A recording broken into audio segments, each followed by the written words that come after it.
मरकुस 13 अध्याय। मंदिर के विनाश की भविष्यवाणी।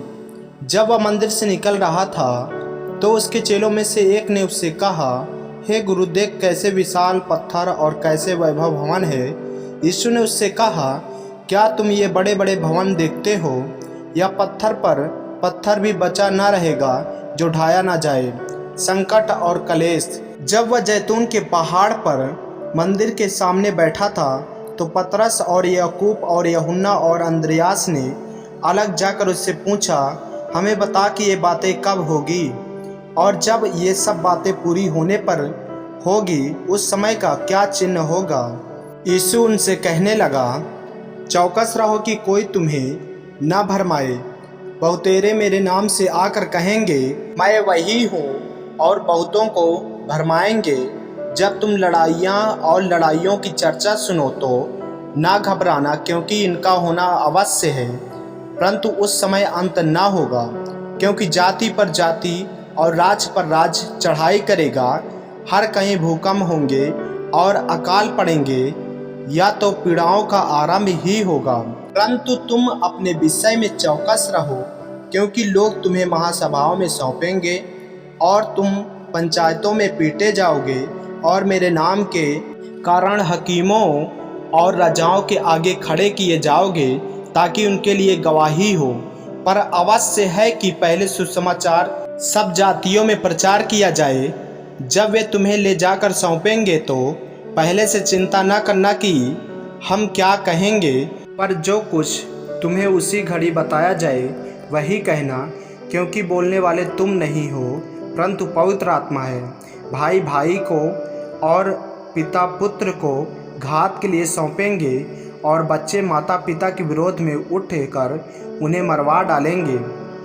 और मेरे नाम के कारण सब लोग तुमसे बैर करेंगे, पर जो अंत तक धीरज धरे रहेगा उसी का उद्धार होगा।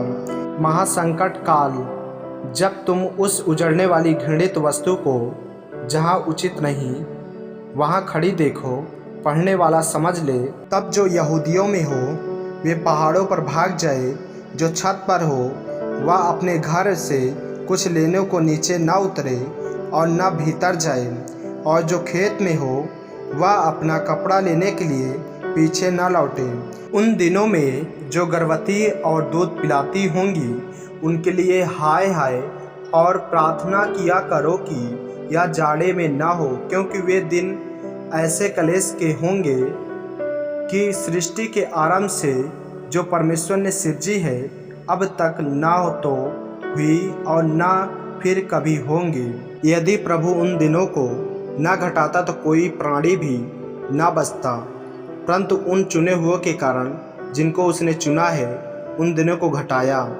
उस समय यदि कोई तुमसे कहे, देखो मसीह यहाँ है या देखो वहाँ है, तो प्रतीत न करना, क्योंकि झूठे मसीह और झूठे भविष्यवक्ता उठ खड़े होंगे और चिन्ह और अद्भुत काम दिखाएंगे कि यदि हो सके तो चुने हुओं को भी भरमा दें।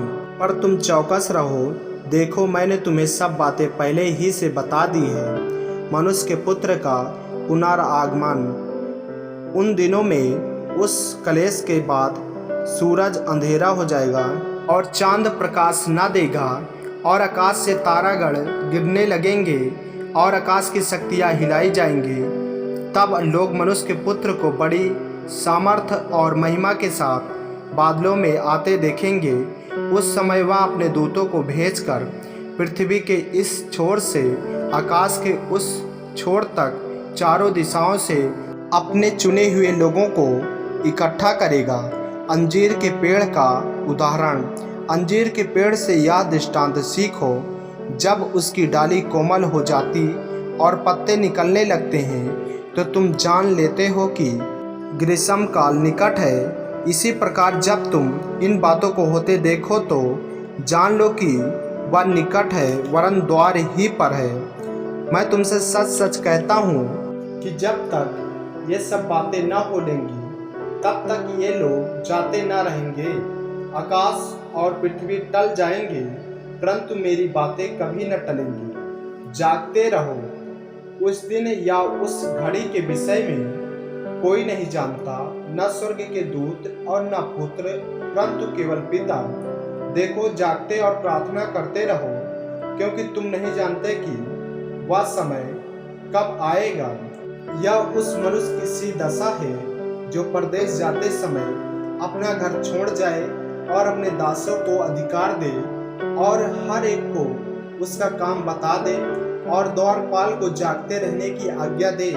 इसलिए जागते रहो, क्योंकि तुम नहीं जानते कि घर का स्वामी कब आएगा, सांझ को या आधी रात को या मुर्गा के बांग देने के समय या भोर को। ऐसा न हो कि वह अचानक आकर तुम्हें सोते पाए। और जो मैं तुमसे कहता हूँ वही सबसे कहता हूँ, जागते रहो। आमीन।